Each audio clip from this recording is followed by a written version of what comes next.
Alright, let's play some Sim Air.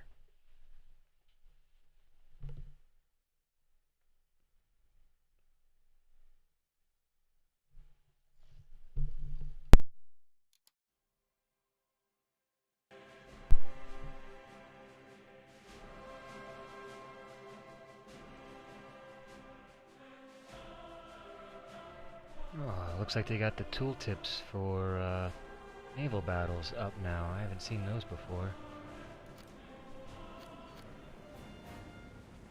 Right after I figured it all out on my own. Great.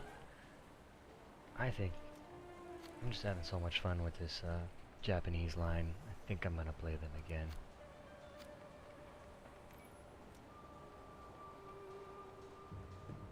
Let's see how close I am to getting this camo. Let me see, camouflage. This one. Oh my gosh. Wow. I need one more kill. I think we can do it, and I can make this bad boy not neon orange. Alright, let's see. 3.7 to 4.7. Operation Zing Zhao enduring confrontation. 5 versus 1s. Stand by. Excuse me, just had to sneeze there, and I think I caught the mute switch in time.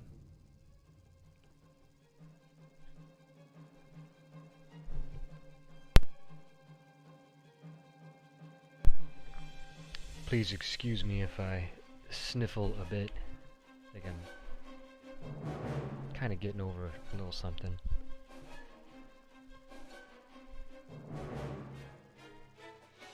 And I appreciate your patience.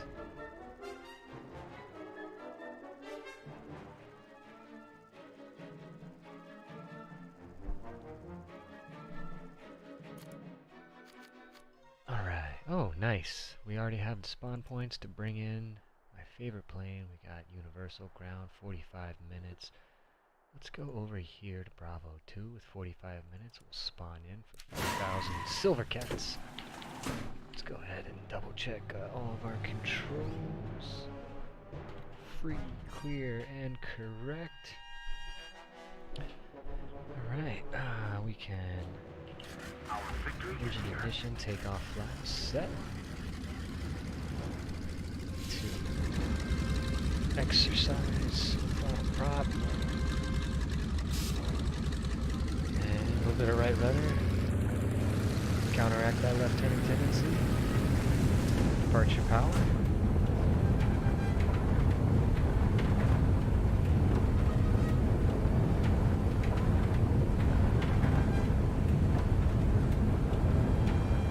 We got 100 knots, rotate. Positive rate, gear up. Flaps 1 notch in. Combat settings. Let's see what's going on around us.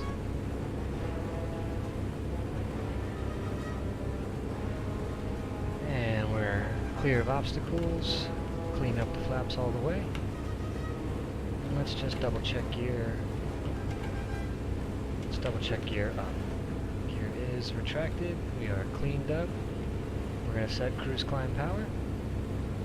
And we're going to start aileron trimming this thing. Fighting the Allies. I think UK, US. No, just Russia and US. Did I swore I thought I saw UK on there a second ago, but not to worry.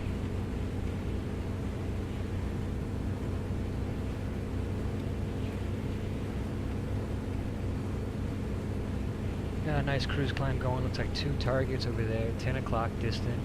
One a little lower, one a little higher. 2 more targets at the 2 o'clock distant. Medium distance.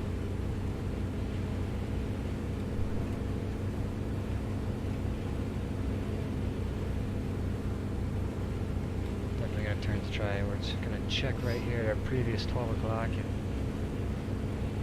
make sure there's nothing sneaking up. Alright, cover me. That's too far away. Can't help you.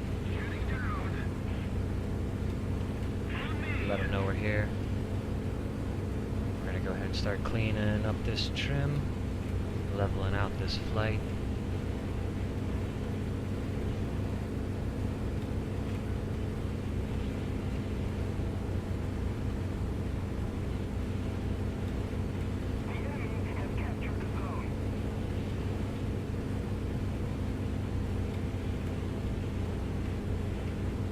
Sorry, I'm a little distracted trying to play Celtic Heroes at the same time.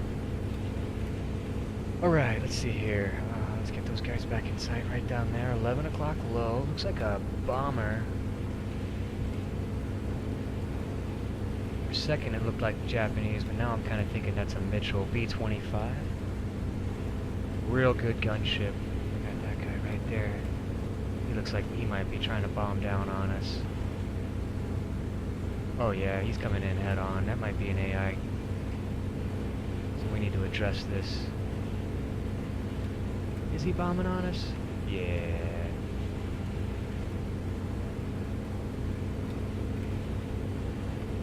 That's Japanese, right? Right? No, Russian. All day long. Alright.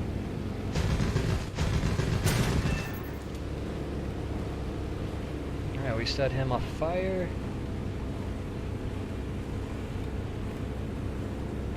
I think we got tracers just came in on us. Okay, no, it's just the enemy gunner still shooting at us. Now where'd that Mitchell go? There goes the bomber, he's dead. Got something on my 6 right there. What's up with you?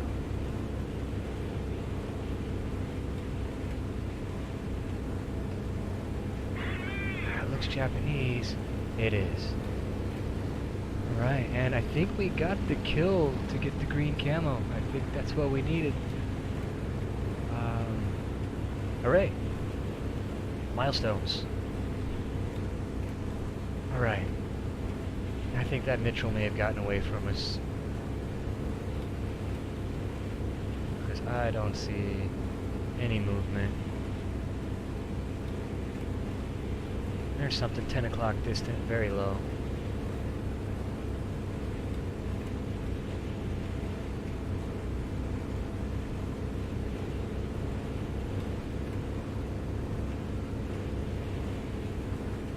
Scanning techniques, you kind of want to, pick a cardinal direction. You just sort of let your eyes relax for 2 seconds on a random point, and your peripheral vision should pick up movement. And that's all it takes, is 2 seconds. And there we go, we got something 2 o'clock distant, very low. Moving right to left.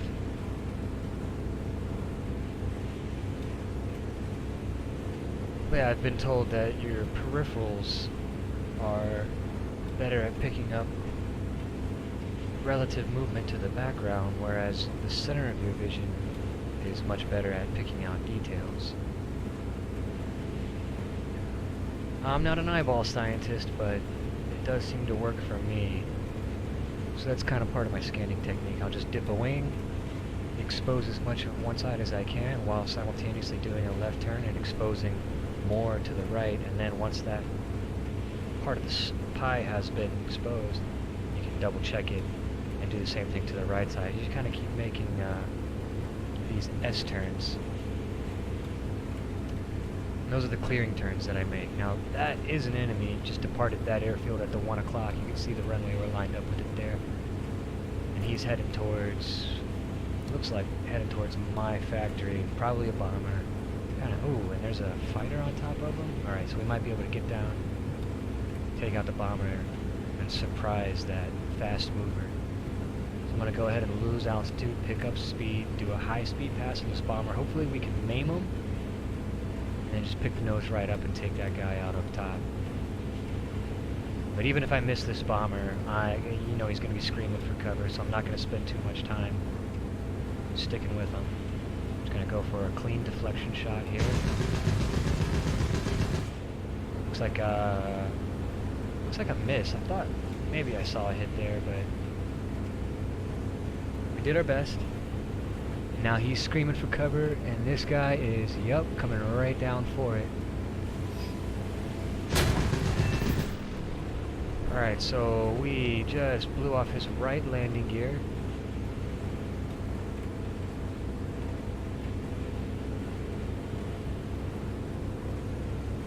And he's behind us, so we're gonna go try to clean up this bomber while he plays catch up.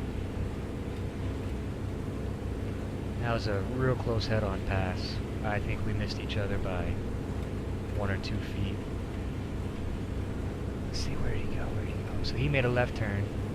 I did as well, but I rolled out of it to the south. He was expecting me to engage again, but I'm actually going to take out his bomber. And that's kind of what I was expecting, that once I made the pass on the bomber, that he would call for cover and the fighter would naturally dive for him. And that's why I didn't stick with the bomber for the kill. Basically gave myself away and then went head on with that guy.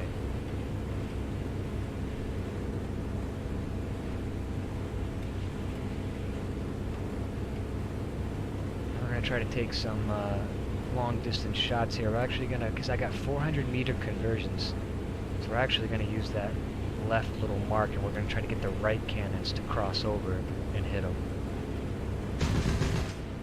A little bit too much, so now we're going to use that left side of the circle there.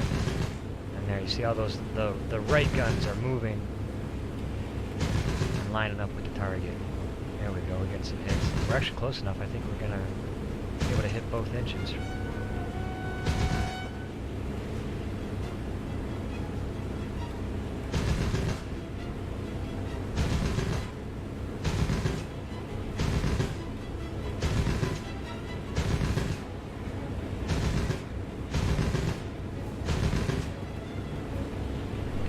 There he goes. Let's make sure we don't crash into him. Alright, now let's see if we can turn around and find that mosquito guy. Do have some damage to the elevator back there. It doesn't seem to be affecting my flight characteristics too much. By the way, that's a friendly. We're not concerned about him. Oh! We just got the I-185. So the damage that I did to him was critical, and I'm assuming he probably tried to land with a missing landing gear, and that probably didn't go too well for him. So that's 3 kills. So far, so good.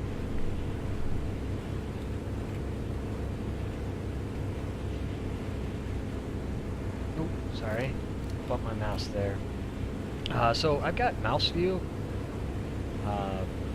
set to be able to look around, but I've also got head tracker, so like if I move my mouse, now this becomes my center of my view, so now when my head's straight forward, and to circumvent that, so I don't have to continuously like center my view all the time, I have my map view, my map button, opening up tactical map, which I do literally all the time. I mean, you're probably pressing that button at least once a minute.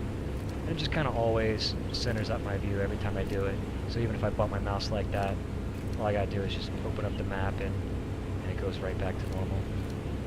But it is nice sometimes being able to look around with the mouse, which is why I have it set. So we're coming up on final now. We're gonna go ahead and let the team know that we are RTB. Check behind us before we turn our smoke on. I like to try to RTB with a bit of smoke.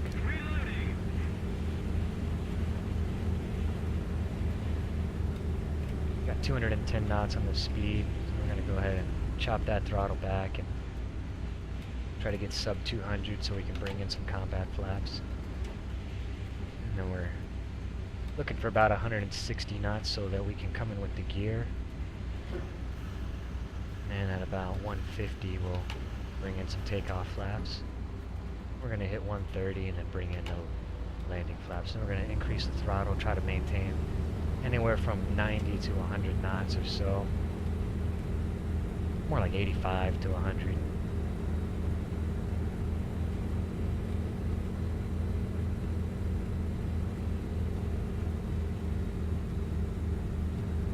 Kind of aiming to the left of the runway here, trying to find that center line.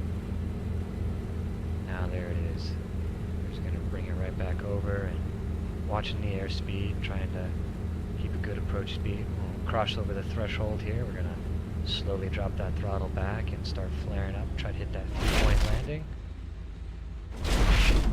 And a little differential braking, mostly on the left side. Kind of just tapping the right brake and trying to maintain runway center line here. We're going to shut down the engine. We'll open up the cockpit. Turn off our smoke.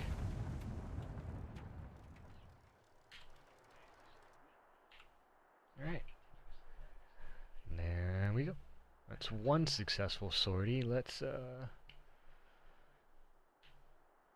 see what's going on. Alright, so we got a ground battle going on down here that we can hit.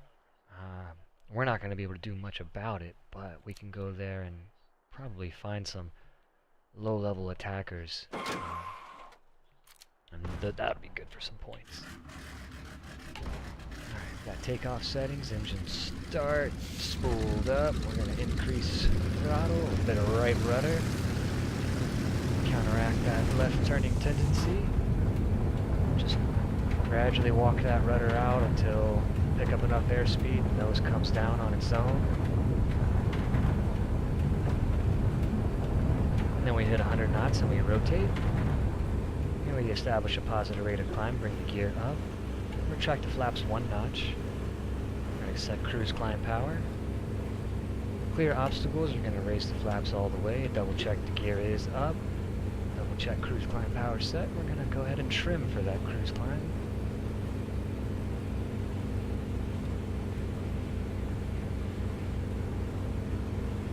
Start scanning for targets as we pick up this altitude here. We're going to make our heading about a maybe a 230 or so to get down to that area.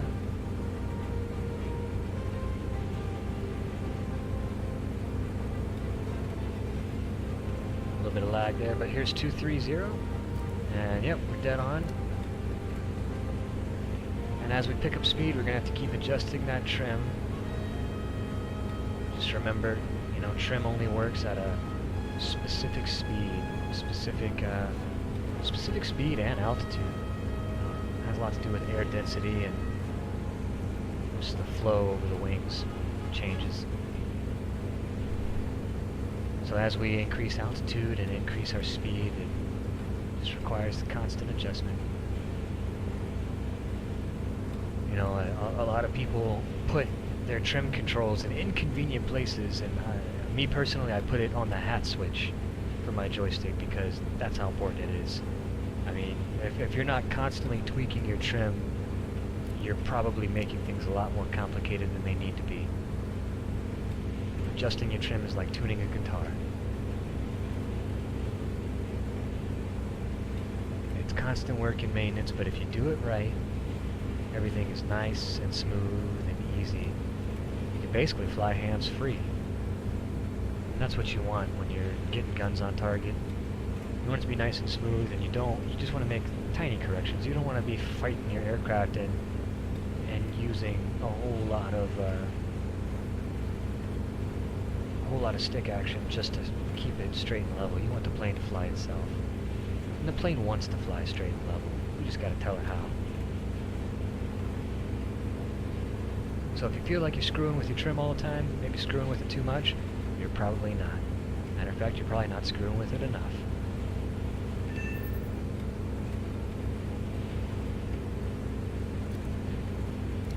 Alright, taking a look over here, down to the south, there appears to be a couple of targets low level. I'm not seeing much activity over the ground battle. You can see the tracers off in the distance from the howitzers firing and missing. We do have a little bit of traffic, 12 o'clock, very low, moving left to right. That's probably another bomber. Sometimes I feel bad for taking out bombers, but when I'm at work I fly almost exclusively bombers, and people definitely don't feel bad about shooting me down.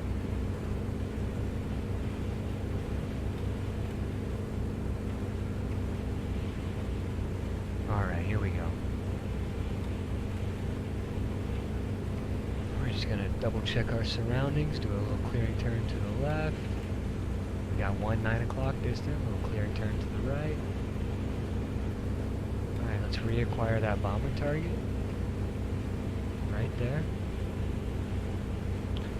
Just try to keep that situational awareness about us, so that you can plan your approach. And like that last engagement, you know, if I hadn't been aware of that fighter, he would have gotten on my 6 and taken me out.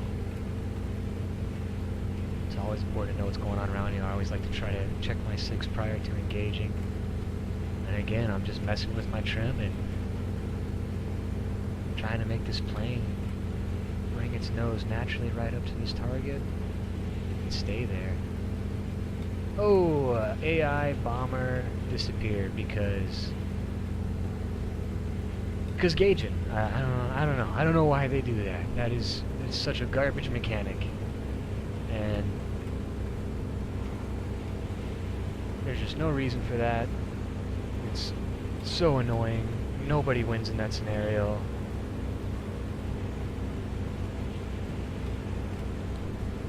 But from what me and my fellow sim flyers can discern, Gaijin just randomly despawns AI out of the games, and they seem, now this may just be, you know, confirmation bias, but they seem to choose the targets that are either nearest an enemy or the ones that are the most damaged.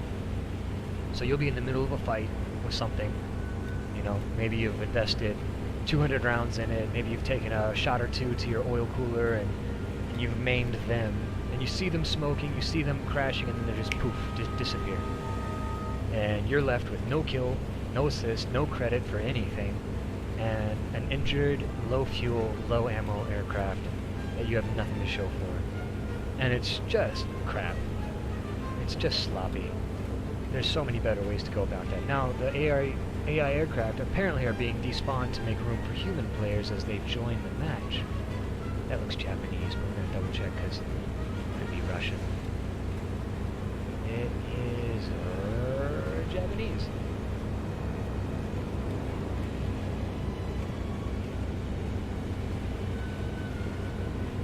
So I understand that, you know, okay, you got to make room for new players. Somebody joins the match, you got to boot out a bot. No problem. I'm totally on board with that. That bot should scrub whatever missions it's doing and immediately turn to the nearest airfield and attempt to land. And if the bot is able to land successfully, then it can despawn from the game. If it, you know, crashes en route to the airfield, then it just disappears after the crash.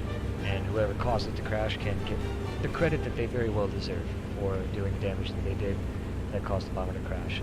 Probably the number one issue with Sim right now. And if you play this for any amount of time, you've probably seen it happen to you a time or two. And I think the most annoying part about it is inexperienced players, they're not aware of it.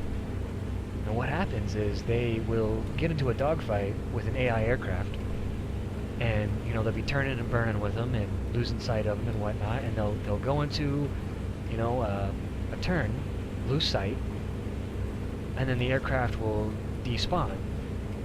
And then that new player will he'll just, you know, in vain continue searching for that aircraft that is actually no longer there, thinking, you know, just a nervous wreck that aircraft is going to get on his SIGs, and he's, you know, looking all around, he's doing all these crazy evasive maneuvers. Meanwhile, he's basically just flying like an idiot because there's actually nobody around him.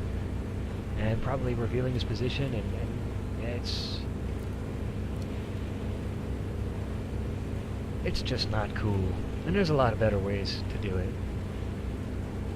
than to just despawn them from the game. Anyway, it super upsets me, but I digress. Now that guy looks like he could be landing. Yeah, he's landing. He's friendly. Sorry, I have not been announcing these targets as I see them. We're gonna go ahead and get that cruise climb going again. Turn back to the, let's head down towards the factory. About a 175 or so. There we go. Yeah, that's about on course. Go ahead and get this thing trimmed back up. Got some bombers high. Let me see, is that... Okay, that is not a discovered objective. They do seem to be heading my way. So those are probably enemy bombers that I'm going to discover. They are heading towards this factory to finish it. And they're right about here. So I'm going to go ahead and increase throttle and try to do a faster climb to get up to their altitude. We're going to try to take out some of these bombers. It's going to be 6 bombers, 2 cells of 3. There should be 2 fighters just on top of them. I don't see the fighters, but they may just be outside of render range. There they go, right there. There's the fighters. So 6 bombers on bottom, 2 fighters on top. Luckily for me, ever since the last, I don't know, 3 patches, they basically clipped the wings on those fighters up there. Because they used to be crazy. They used to just pounce on you from nowhere. But now they just fly straight and level, and they don't do anything, and it's awesome. I mean, you should probably do a little bit more. They don't even react when you get on their 6, so if you're looking to practice gunnery, those 2 fighters up on top of the bomber formations are great practice. We're going to go war emergency power. We're going to pull a deflection shot here.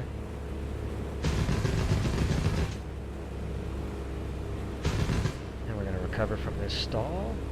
Nose down, full right aileron, full right rudder to keep that from going flat spin.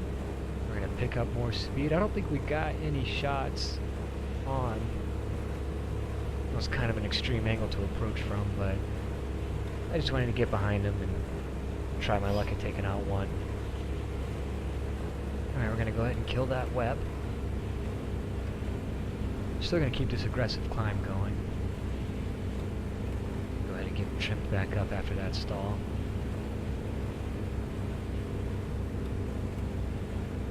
I've been really enjoying 400-meter convergence, except for these types of situations.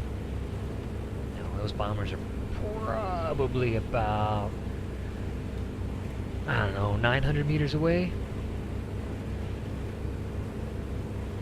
And that makes it real difficult to get these long-distance shots going.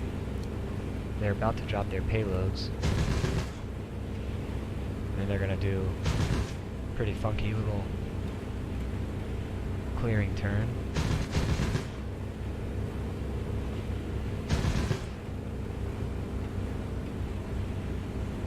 Luckily this aircraft comes with a ton of ammo. So you kind of just take your time and try to find where the bullets are dropping onto the bombers there. Gauge that distance. Oh man, look at that. All 5 of them right on the same plane. That's too sweet. I'm gonna spam into that. Just a little spray and pray here. Definitely not really aiming at anything in particular. Just kind of taking those free shots.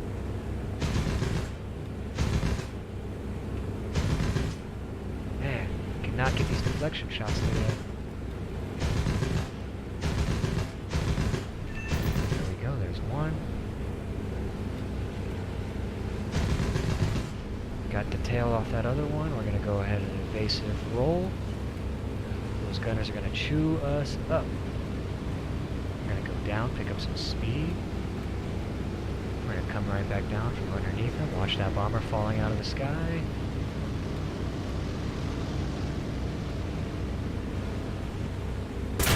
Ow.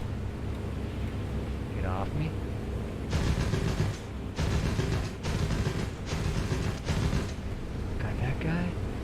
Got an oil leak, but we are super close to friendly territory, so I'm not too concerned about it. We're just going to roll over on this guy here. Come in from the behind and to the left.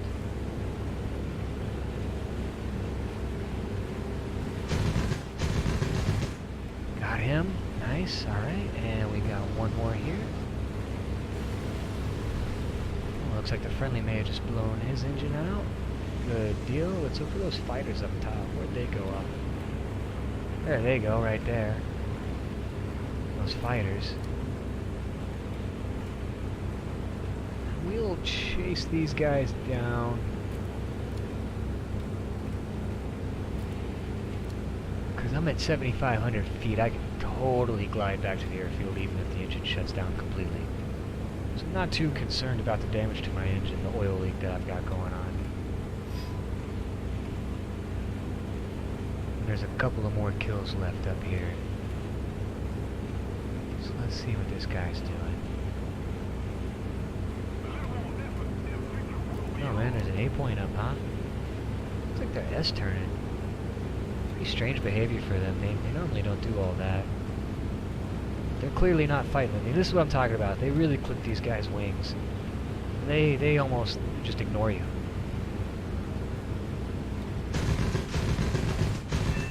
There goes one. We'll get this other guy in this S-turn. Let's see, ammo count. We got 120 cannons, 170 MGs.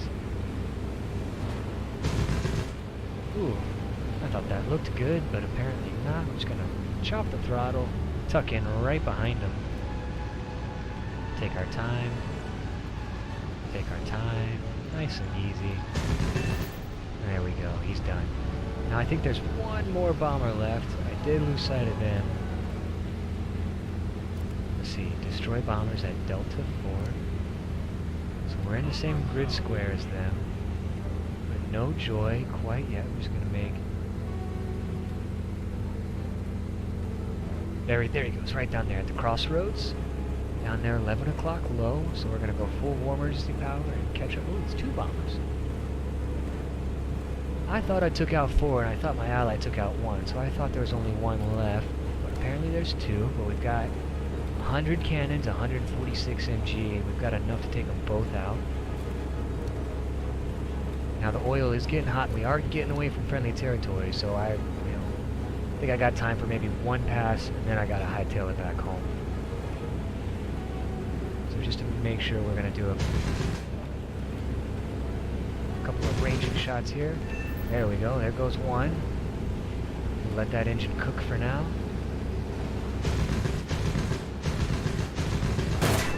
There goes the other one, alright. So I got 1 cooking, I got 1 falling apart. As long as that fire doesn't go out, he's going to be toast. It's not going out. There it is. Both bombers dead, objective complete. That's all 8. AI shot down. I got 7 of them. And we got 50 rounds left of cannon, 70 of MG. Got 30 minutes of fuel. The oil's still leaking. We're just going to run this engine until the oil gets empty. And then what I'm going to do is I'm going to shut it down. I'm going to go into manual engine controls. I'm going to feather the prop. And feathering the prop is just going to be turning the prop's knife edge into the wind to reduce the amount of drag on. So we're going to shut the engine down and reduce the drag on the props so that they don't windmill and slow me down. And then we're just going to set up a real good glide path and just glide all the way back home. I'm not going to hang out in this A point and try to take it. If it happens, it happens, but I'm not going to screw around too much. I don't even think we're capping. I think there's an enemy here. I'm going to go ahead and call for cover because there is an enemy here stalling the cap. So somebody is here and I don't have time to engage them. So we'll let at least somebody know. Alright, he may have left the cap now because now I am capping. We're making progress on the alpha. But I'm going to leave the zone here pretty soon. I could turn around and finish the cap. It's just not worth it. I've got enough points riding on this life. And if you're not aware, if you're able to successfully land an aircraft, you effectively double the experience gained during that sortie. And that incentivization is so that bombers don't go down and bomb the targets to smithereens and then jump out of their airplanes as soon as they're done bombing, since there would be 0 point in returning back to the base other than saving a minuscule amount of money. So they made it to where you get twice as much experience if you bring it back home, because it makes it worth the bomber's time to actually fly back home. Alright, oil's getting pretty hot. I'm just going to go ahead and shut this engine down now. And there goes the prop feathering. And we're going to close the radiators down to 15%. I'm going to use that 220 knots in this glide path to just bring it right down. I'm shutting the engine down preemptively just so I can have some power on final. I don't need the power now. As a matter of fact, I need to bleed energy now. But you got much more control if you have throttle on final. And the possibility of go around as opposed to killing my engine and then only having one shot at the landing. So now the oil is empty. And we're going to go ahead and restart the engine, unfeather the prop, keep the slip going, bring in combat flaps, bring in landing gear, bring in flaps, aggressive slip here because we're coming in real fast. Landing flaps, still full right rudder. Now we're going to start slowly letting that rudder out, and 3-point landing.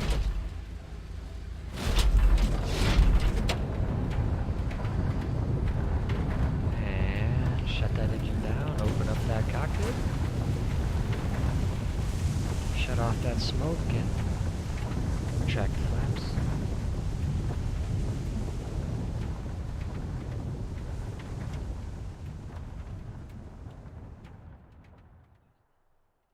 So, you know, when I'm saying differential braking, you've got 2 brakes on aircraft. And instead of like a car where you just got 1 brake, you got your left brake and your right brake. It really helps you steer on the ground, but by default, in the controls, they just have brakes set to the throttle axis so that when you go to 0% throttle and hold it, it activates both brakes with equal pressure. And there's nothing really wrong with that if you don't have the controls for it. But if you do have extra buttons anywhere, even if it's just like the left and right carrots next to the question mark, anything, any of the left and right arrow keys, whatever you want, it's extremely beneficial to set up some differential braking. And you can find those controls down here in mechanization, left and right brakes. So you want to set those up so that way you have differential braking.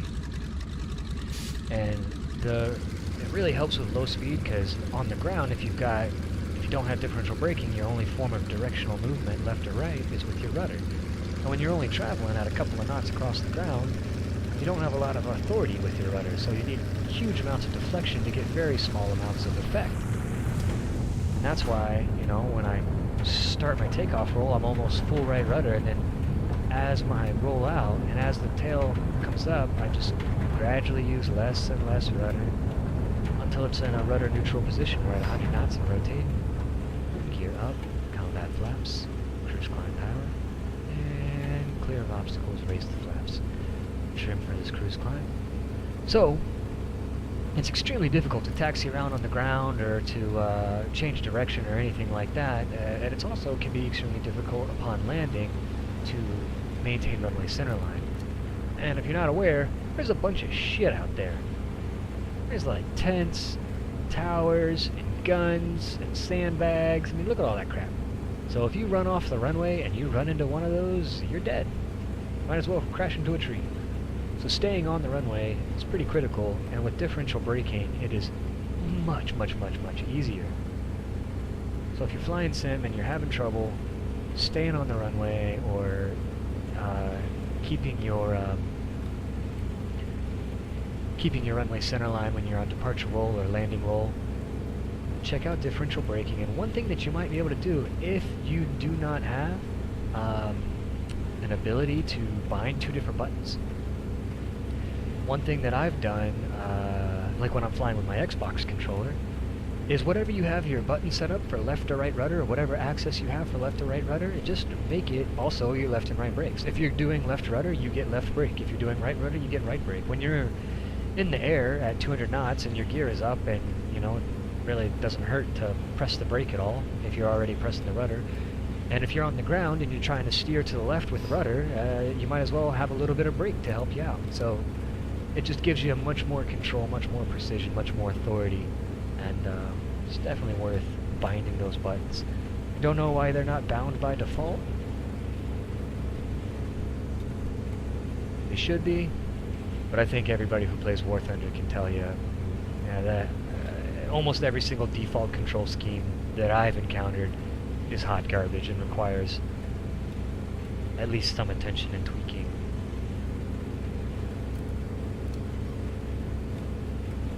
That's one thing I feel like they could do a much better job at. Like, my buddy downloaded War Thunder for PlayStation, and I was trying to help him out, and, you know, and I'm, you know, trying to play arcade tanks with this controller, and I'm like, this is like beyond difficult. This is incredibly difficult, and these controls are not intuitive or easy to understand. And so we had to go through and, you know, really delve into it and come up with a good option for them that it's difficult to figure out if you haven't been playing the game for a while. So newer players, it can be very intimidating to get into the controls, and some of the stuff's so complicated you don't even understand what the hell it's trying to convey to begin with. So yeah, it's just kind of a mess. Alright, we got red tracers coming out of a twin tail. I'm thinking that's a P-38. And he's engaging a friendly fighter. So, we are coming in to help.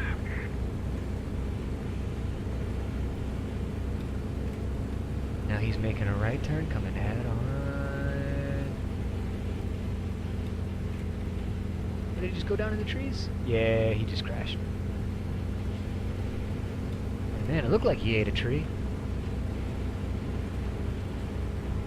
So we're gonna increase that throttle again and pitch back up and find more altitude. Here we go, 9 o'clock, coming in. Just up there by the blue scoreboard. Coming into my 12 o'clock position now.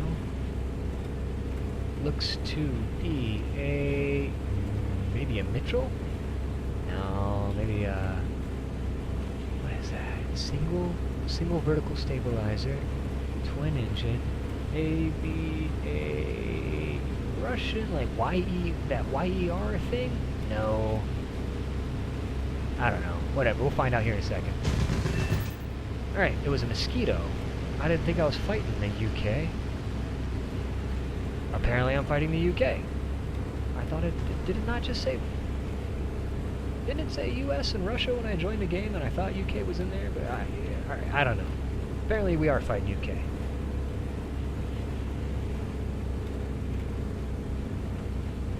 So that was a Mosquito. So now we know. We are fighting the UK. As well as... I mean, I was fighting Russia. I shot down an I-185. So maybe, I don't know, maybe they can only show 2 flags up here? I didn't know that that was the thing. I thought that I've seen multiple flags up there before, but I don't know, I could be mistaken. So maybe I was right. Maybe it is Russia, UK, and England. We are going to report into the team. If you are not familiar with sim communication etiquette, it's pretty straightforward. Just say follow me. T, 4, and 1. Follow me. And that will tell your team where you are. It'll highlight your position on the map and announce your grid coordinate and your altitude. And it makes it really easy for everybody to keep track of where everybody's at, and they don't waste as much time chasing dots across the map that are friendly. And if you can save your allies time, then they've got more time to complete good objectives. That looks like a B-25?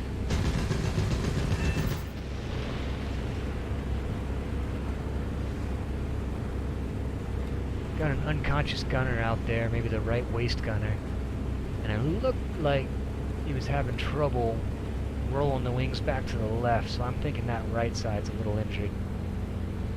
Maybe some control surface damage there. Gotta watch this top gunner, man. He's deadly with the twin 50s. Oh yeah, I shot out that left engine all the way. There we go.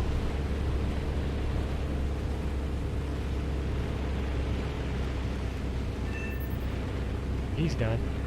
Now, what was that? Was that 2? Is that 2 enemies back there? I don't know. I'm just quick climbing out of here because I'm scared. I feel like I got somebody on me.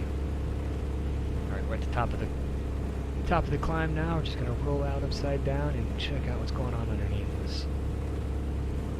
It looks like we might be clear. So let's resume scanning. See what we can come up with here. We got 2 o'clock distant and high.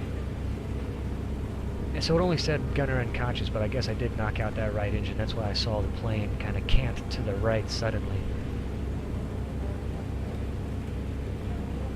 Ah, thanks. Okay, let's see. AK-47 Knight says, yeah, the controls for console suck. And yeah, man, I totally agree. I actually play on multiple platforms, so I play with an Xbox controller in certain locations.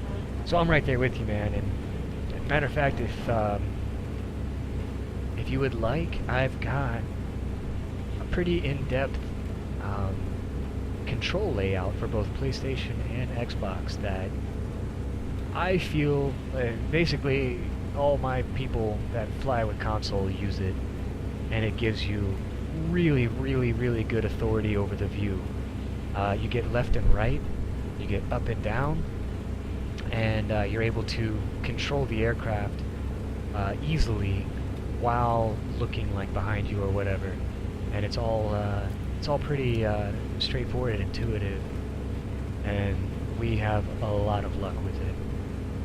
But yeah, if anybody ever needs any help setting up the controls for console, or if they're using an Xbox controller on their PC, please let me know, and I will drop you a link that walks you through it step by step,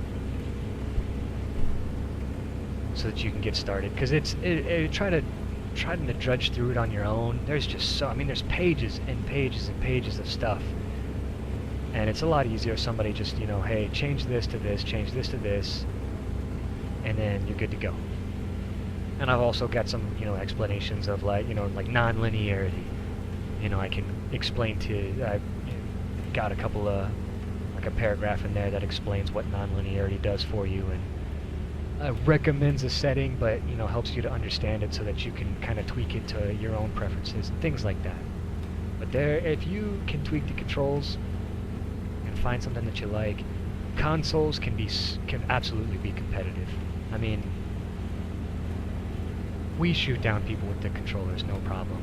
Now I'm at home right now with my joystick and my head tracker and the whole 9 yards. This does look Japanese, I'm just double checking. I think I see some rising suns on that wing there. Definitely Japanese, A7M1. Same thing I'm flying with green camo. I'm just gonna pull away, check behind us. It sounded like he actually pulled away with us. Let me find out where he went off to. I lost him.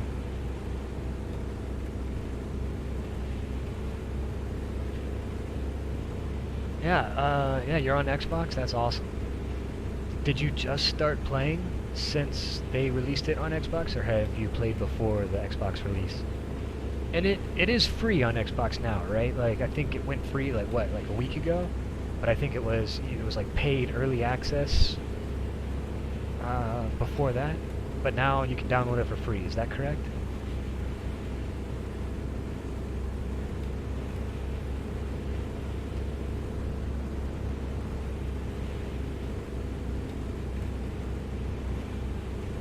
Alright, we got one target, 12 o'clock high. That looks like a surveillance.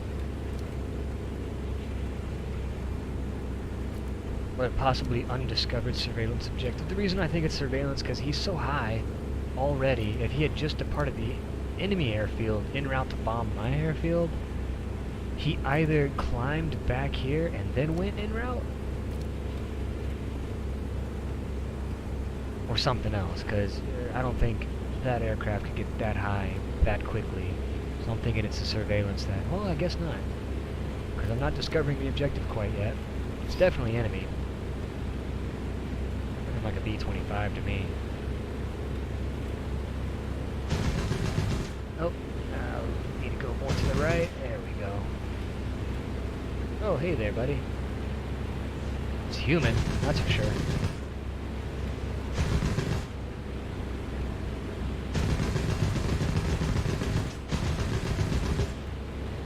That's a B-18, I think, or that B-34, that's what it is, a B-34. Yeah, B-34. Watch that wing, watch that wing.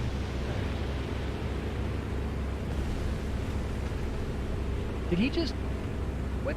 Why'd you do that? I killed the guy, and that dude dove down on his dying carcass and crashed into it and destroyed himself. I don't know what that was about. But what about for just regular play? Like you mean like arcade and realistic battles? Yeah, man. I am at a loss there. Um, I did help my buddy set up arcade controls that are workable, but I would not advertise them to others as any sort of you know, I feel like the sim controls that we use are good enough to offer to you, and the arcade ones are just kind of passable. Whatever you're using is probably better than what I set up. Let me see, hold on, let me get my keyboard here and send you this link to these sim controls so that you can take a look at it. Where is it? Where is it? War Thunder. War Thunder and I post a ton in the Celtic Heroes.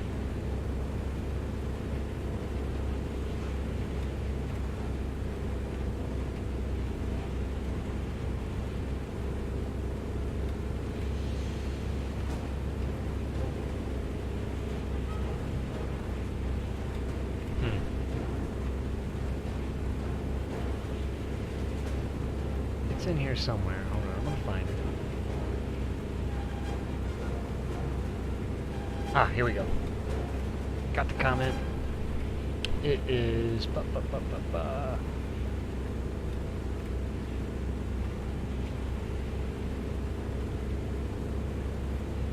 I'm just gonna send you a link to the Reddit post and just scroll down. It's like the third comment or whatever. It's got the copy link to clipboard. I gotta open up this Twitch chat from my phone. Check our 6 real quick. And gotta get into the messages. Connecting and paste that. Boom. Yeah, just follow that link. Kill Twitch on my phone. Yeah, just follow that link, look for like the third comment down, and those are the controls that me and my squad use on PlayStation and Xbox. So the PlayStation is the first set, and then the Xbox, because like, I don't know why, but you know, Xbox puts their X on the left side and PlayStation puts it on the bottom, and so I specify in parentheses every time there's like an Xbox thing, so it's like, oh, set zoom to square or X for Xbox or whatever. But it works equally well for both PlayStation and Xbox controllers. And the really nice thing about it is, you know, you get the differential braking that I was talking about. You get a really easy ability to raise up in the cockpit, so you can kind of, like, I've got a head tracker that allows me to do this. So I can see up and over my nose, which really helps with deflection shooting, so that you can see a target that's underneath your engine cowling and still keep them in sight and watch their maneuvering. And we found a way to do that with the console controller by setting up the head movement, I think Y-axis? So head movement up and down, and we bound it to L2, which also enables your view, but we gave it a non-linearity of 4. So that means that when you press L2 a little bit, it allows you to look around. It gives you free look capability with your right stick, while still being able to fly around with your left stick. But the harder you press L2, the higher and higher you raise up in your seat until you max out with a full depression of L2. So when you're in a dogfight, you can very easily... Oh! Okay, I thought I put my gear down, but apparently not. Oh, that's embarrassing. And if this was real life, that would be very expensive. I swear I thought I put my gear down. But that is why you should follow your checklists.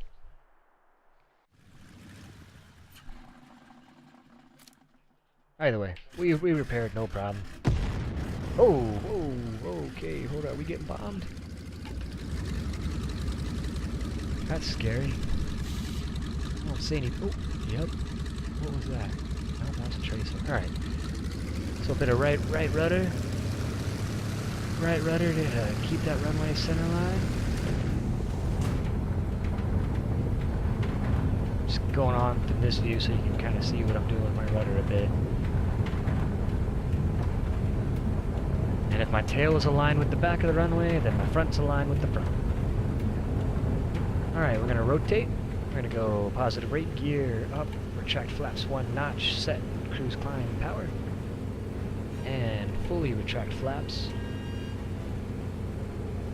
Aileron trim 5%, about 7 up. Got 2 fighters back there, 8 o'clock, low. Those are my Guardians, the airfield Guardians. There's always 2 AI fighters over the tops of airfields, so those guys look like they may be climbing to their combat air patrol altitude. And holy crap, we got a hornet's nest over here. So those must be attackers. We've got destroy the enemy attackers at Delta 4, and that's them. So let's go play. Let's go ahead and double check that we are clean, that the gear is up.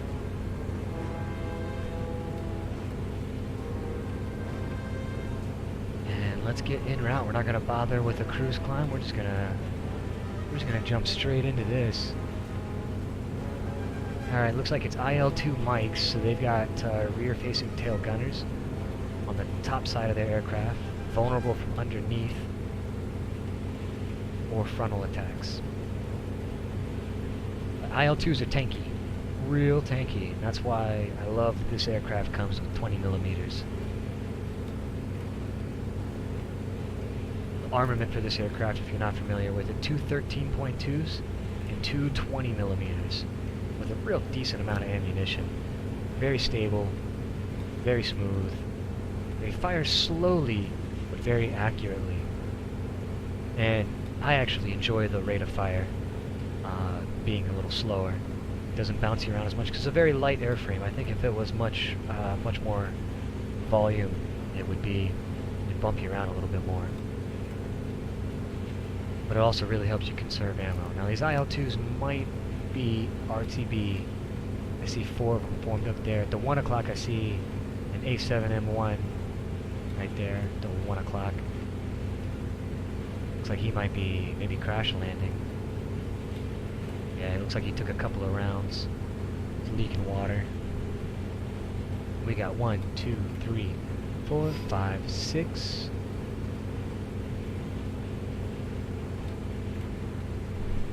Six IL-2s. Let's check behind us. Let's clear left. And let's clear right. Alright. I think we've got the airspace around us. Okay. Who are you? I'm thinking friendly. I'm thinking that's that A7M1. Yeah, that's the guy that's leaking water. And there's somebody just got a kill, so now instead of 6 IL-2s, we got 5. And I stand corrected, that guy pulling high left, I think is the one that just shot that guy down. So it's probably a friendly, so now we're looking at probably 4 IL-2s. And we gotta catch them because they are on course to pass over this airfield. And right about here is where I gotta cut the chase. So I've got between my current position and right here to shoot down 4 IL-2s, and then if I don't get them, I would have to go around that airport and catch them on the backside, and by then they would despawn. I don't think I've got it in me, unless I just don't miss. But we're gonna go for at least 1 or 2. I'm gonna try to go war emergency power and pick up the speed. Coming up on 260 knots. Try to catch up to him as quick as we can to give us as much time on target as possible. The engine's getting hot. We'll just go ahead and open up these radiators.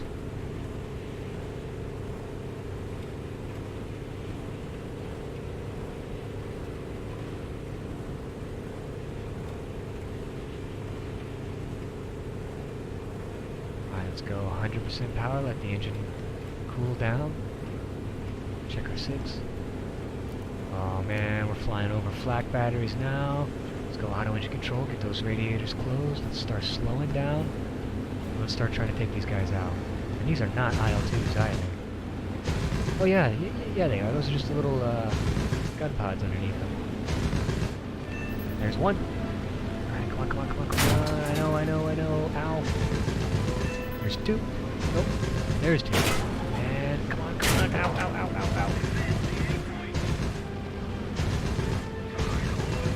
Got it. And turn. We are on top of this airfield. We are way too close.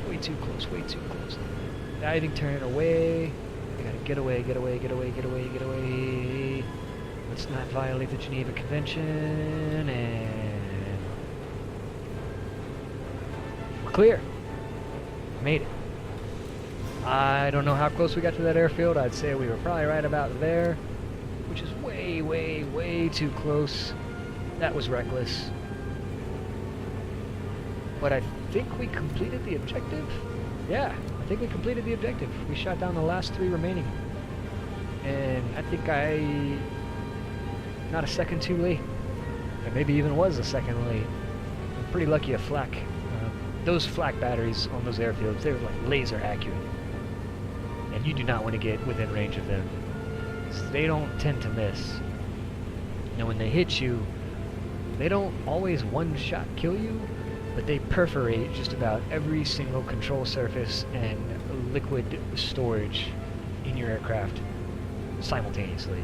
They injure your pilot, they injure your gunners, that you leak fuel, oil, water, and then you are all the way on the other side of the map, and you've got to make it back home, and you typically don't.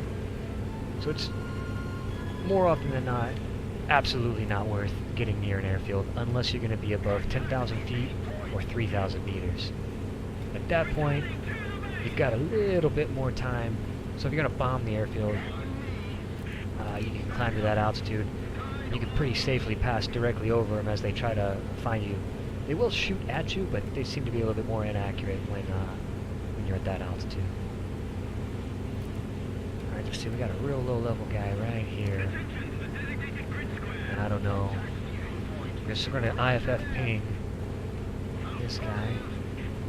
It's just above treetop levels. We're going nap of the earth right now. I am leaking fuel, but I think it is only out of the left inboard tank. You can see just on the damage model down there, that little yellow block to the left of my pilot. That's one fuel tank. I've got another one back here, and I've got 2 more in the wing. So we're probably going to leak fuel until we get down to maybe 30 minutes, and then we'll resume normal depletion. So I'm not really too worried about that fuel leak there. A little bit of damage to the tip of my wing, but nothing to stop me from fighting. Alright, you want to attack the A-point? Let's do it. That's the same way this guy's going. He's fast.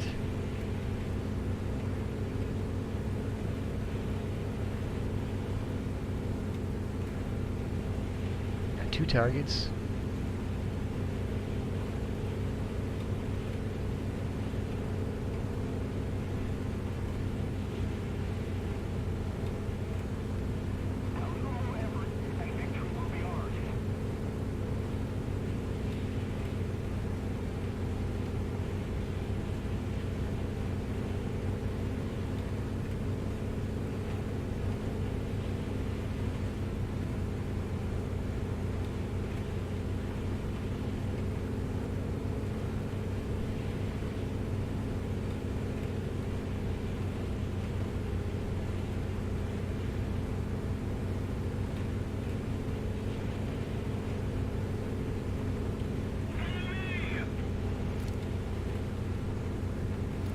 We are capping A down, but there was an enemy in here making progress, so 1, 2, 3.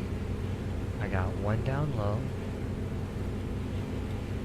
That is looking Japanese to me. Yeah, it's Japanese, right? That's not right there. That is what though? Wildcat, I think? Or a Hellcat? I don't know. Some kind of cat.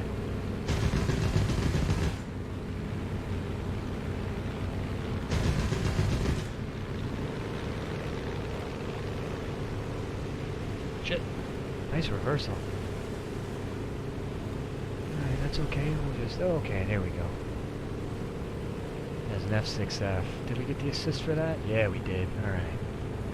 Good deal. I thought I banged him up pretty good, but... Yeah. Good job. Good shooting, teammate. Because he really did pull down on my 6 there. As I passed by him, I did not manage my speed well at all. That's friendly. Not worried about that guy.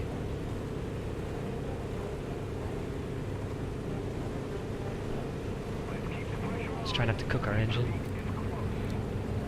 Who are you? That looks Japanese, but let's just double check. Yeah, Japanese. Alright, let's try not to collide with him. Alright, there's 3 of us in here now. We might be able to pull off this cap. If we all 3 stick with it. That's my friendly again. That's my friendly again. The zone is neutralized. We're just making orbiting left-hand turns around A. One thing that sucks about these air superiority points is the enemy knows exactly where you're at when you're here. They know you are within this circle at an altitude below 10,000 feet, normally. I think at higher tiers you could be higher, but that really is a disadvantage to just hide, to spotlight your position like that. But it's good points. And at the conclusion of this air superiority, this area here will become, this grid, Delta 2, will become contested as a ground battle. And we will either, I think we're going to get pushed. They're going to, the red boundary is going to try to push up into Delta 2 with a ground offensive. So if you are an attacker or a bomber type aircraft and you're looking for ground objectives and you see an air superiority point that is nearing completion, that is a good sign to you that it's time to bring in that aircraft and start heading this direction. If you're out of bombs, it's a good time to go get more bombs. You know, because it'll take you 5 minutes to RTB and then 5 minutes to get back. And by the time you get back, the ground battle will be beginning, and you'll be right there ready to go.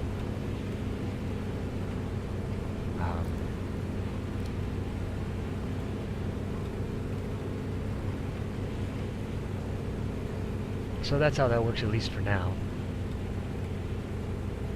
My one complaint about this type of objective is that I have no idea. There's the A point is only here for a limited amount of time, right? I just don't know how limited. It could disappear right now, and I've actually gotten it this close. Like you see, we're about 90% progression right now, and I've had it get to about here and then expire, and you don't get any credit for the capturing that you did. So sometimes you'll start capping the point, and it'll unknowingly be in vain, because the point was never actually capturable, even with the amount of contributing players that you had at the time. And that can be a bit of a disappointment, especially when, you know, you're in there doing it by yourself, and you invest, you know, 2, 3, 4 minutes of giving away your position for nothing, for no credit.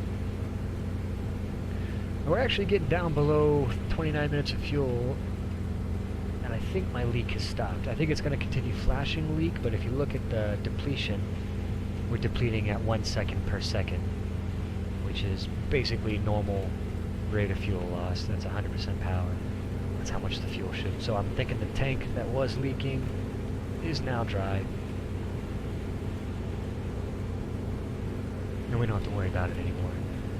Let's check what our bot to player ratio is right now.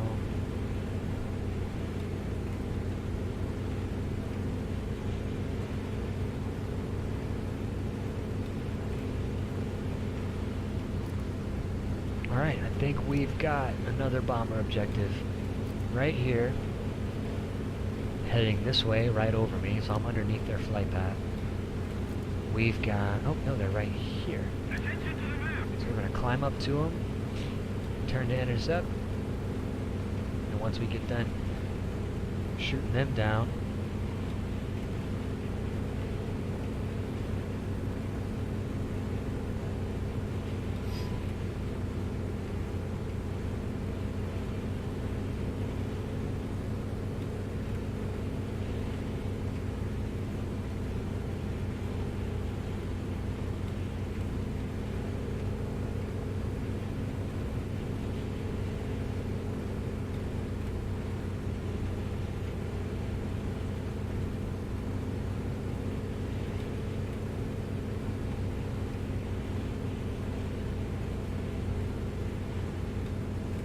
nice. We've already got help here. Very good. Good shot. So we're just going to pick on this last guy. Do a high-speed deflector shot. We're basically going to shoot at his buddy, but the bullets are going to deflect back towards him. Keep this guy inside. Keep him inside. And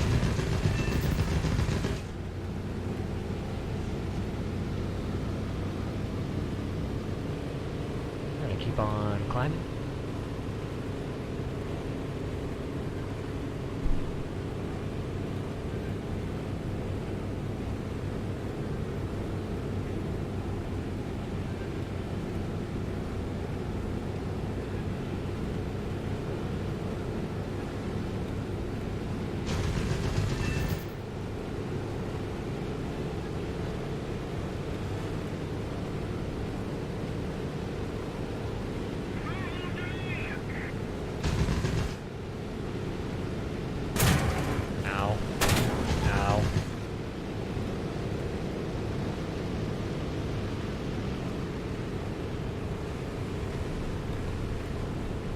Pitch up, pitch up, pitch up, line up.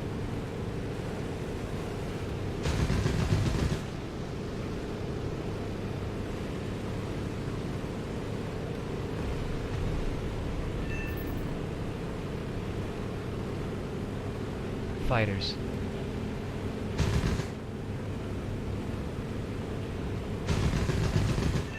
There's one. Here goes the second one.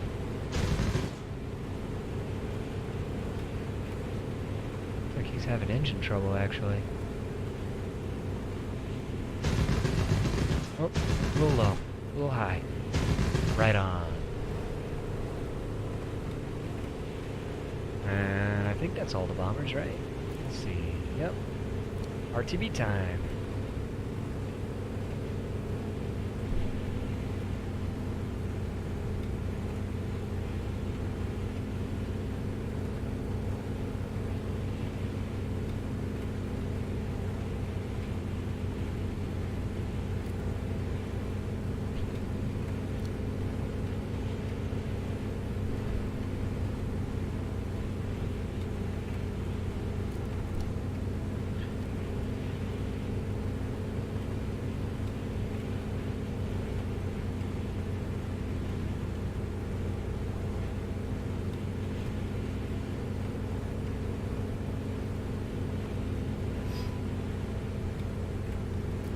And there's the battle. Actually, we pushed down from Delta 2 into Echo 2 because we won their superiority. And there's not much of an air threat at this time, so let's go check out some pillboxes. So I got 8,000 feet to kill here, so we're just going to trim for this descent. Chop the throttle back so we don't rip the wings off.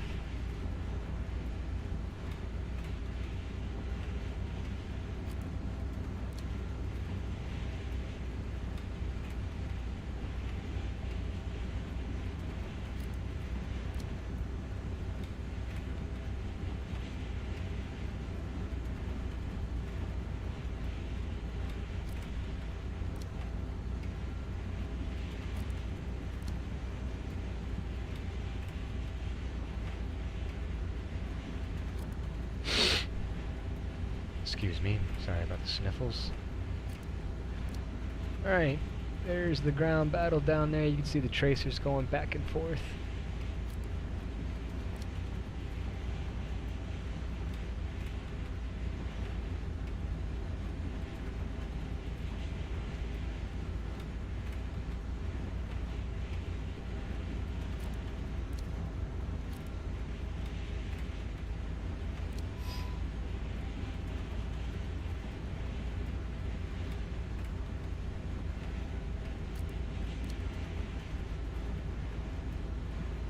not seeing any howitzers quite yet.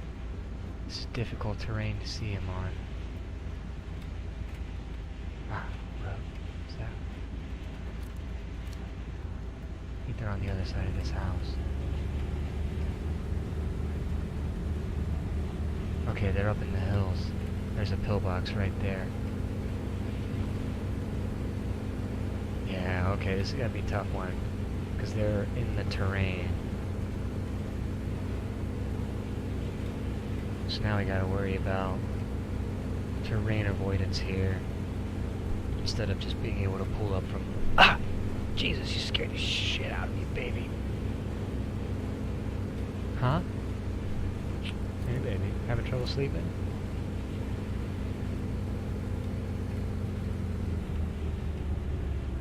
I'm gonna take out some howitzers. Looking for them, looking for them.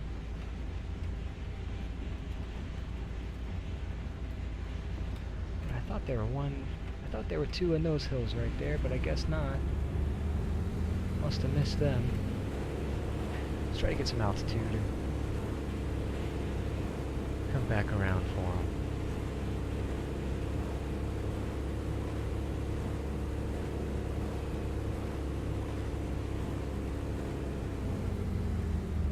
Alright. There we go. There's one. Two right next to each other.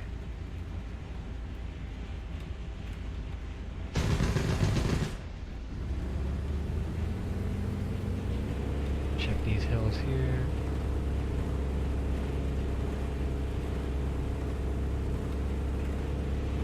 There's one right there. Let's keep him in sight.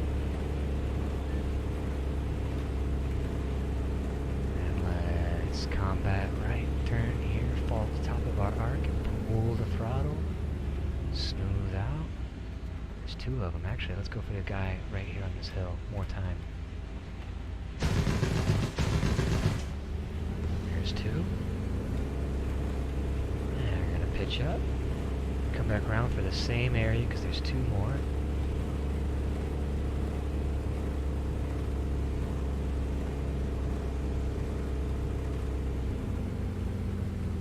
And there's the two right there. We'll kill this guy. Left rudder, left rudder. Got him. Pull up, pull up, pull up, pull up, pull up. I drifted a little right.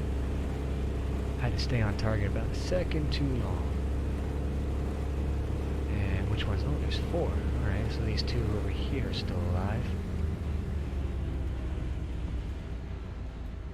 Oh, I don't know if I've got enough time for this one. Got him! That was a little reckless. We need to get a bit more altitude.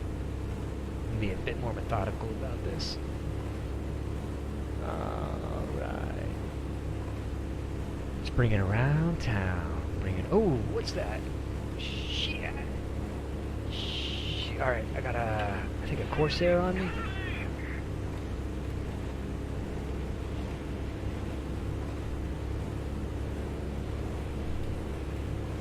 Turn, turn, turn, turn, turn.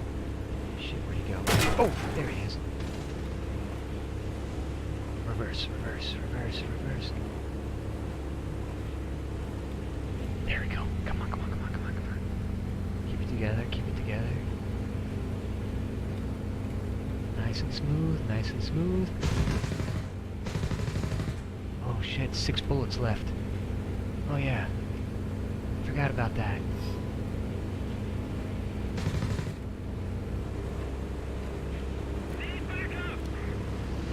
Thank you. Get him, little buddy. We are spent. Ammo gone.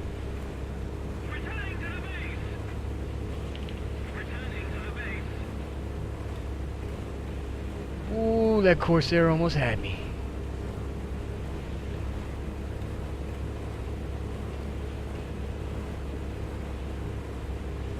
Alright, let's see. We got 6 kills. Somebody's still back there. Hold up. I need to pay attention.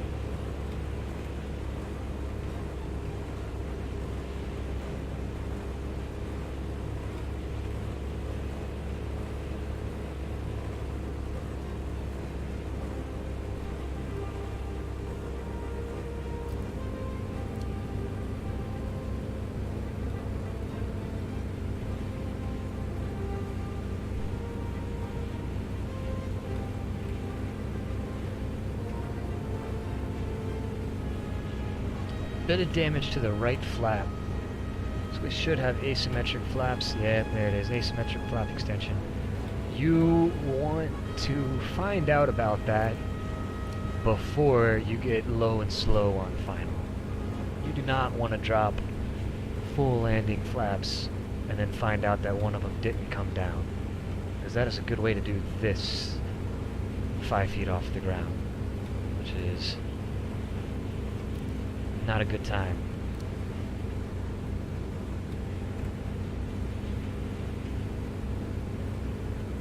So if I've got damage to the aircraft, I'll typically double check my flaps, and you'll see asymmetric flap extension down there at the bottom to let you know. And sometimes it's no big deal, and sometimes it's a huge deal. It's kind of hard to tell, so you got to test it. You know, sometimes it'll say asymmetric flaps because you got 1 or 2 little bullet holes in one of your flaps, which technically makes it asymmetric, but you're gonna, as far as what you feel, you're not gonna have much difference between the amount of lift being produced. Other times you're gonna have a flap that just is malfunctioning and will not come down, while the right flap doesn't come down, but the left flap does deploy fully. And if it's one of those aircraft where the flaps drop really quickly, and you're at a low speed, in an aircraft that has poor acceleration, and all those factors come together, you can get to an unrecoverable situation really quickly. So it's a lot better to test that out when you're 3,000 feet in the air, rather than waiting until you're on final approach to find out.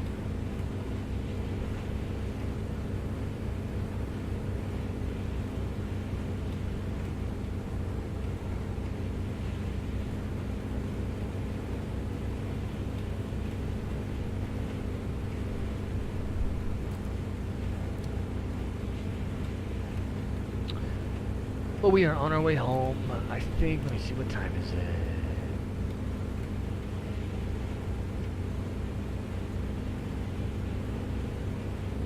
It's almost 1 a.m. So it is time for bed. I've got work in the morrow. We've had a pretty decent game. I was hoping to secure first place, but Wing 1331. He beat me. Couldn't catch him. But we ended up with six player kills, 13 AI targets destroyed, 4 ground targets, 2 assists, 0 deaths. There's our airport down there. Let's go ahead and chop our throttle back. Let's do a right slip as we enter left base, and we bring in combat flaps again, ready for that asymmetry.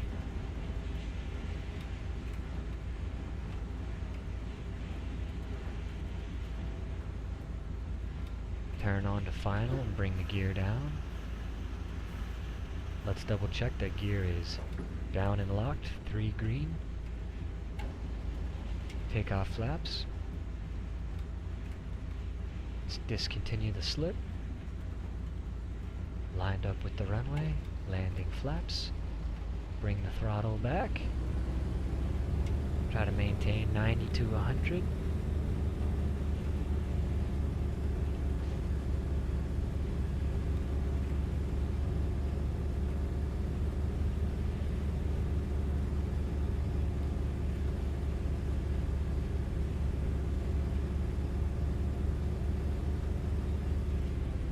Try to hit that 3-point landing. Differential braking to maintain that runway center line.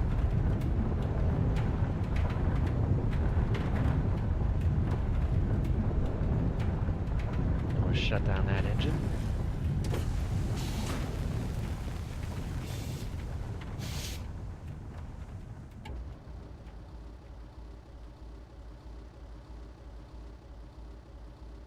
All right.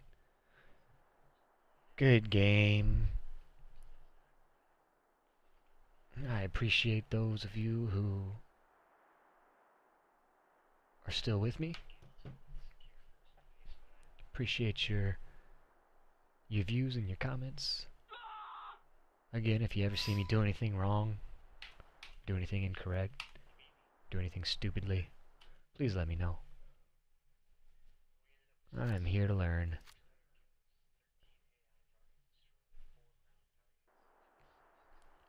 Only second place that time. Should be a good amount of experience though.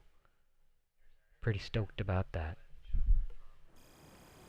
Yes, L3 and R3 are the left stick clicking in, like the left stick button is L3 and R3 being the right stick button clicking in.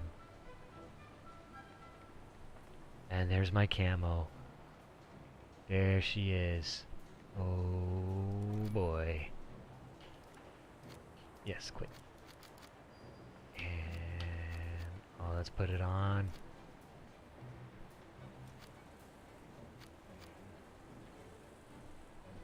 Oh yes, motherfucking breadcrumbs. That's gonna be. Oh, the bottom is still orange. That's cool. That'll really, really help us hide in the terrain much more easily. You know, since I got a premium account right now for the time being, I did buy a battle pack. I feel like I should put a Wingling Dragon on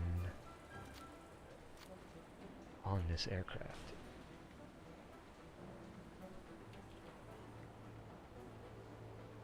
I feel like this aircraft deserves a Wingling Dragon. Oh yeah, that's nice. That's a nice Wingling Dragon right there. Alright, again, thank you for watching. Thank you for sticking with me. If you ever have any questions, comments, or concerns, please pass them along. I do read the chat. I do read the YouTube comments. And I will respond with as much effort as I am able. Thanks again for your time. Y'all have a good one.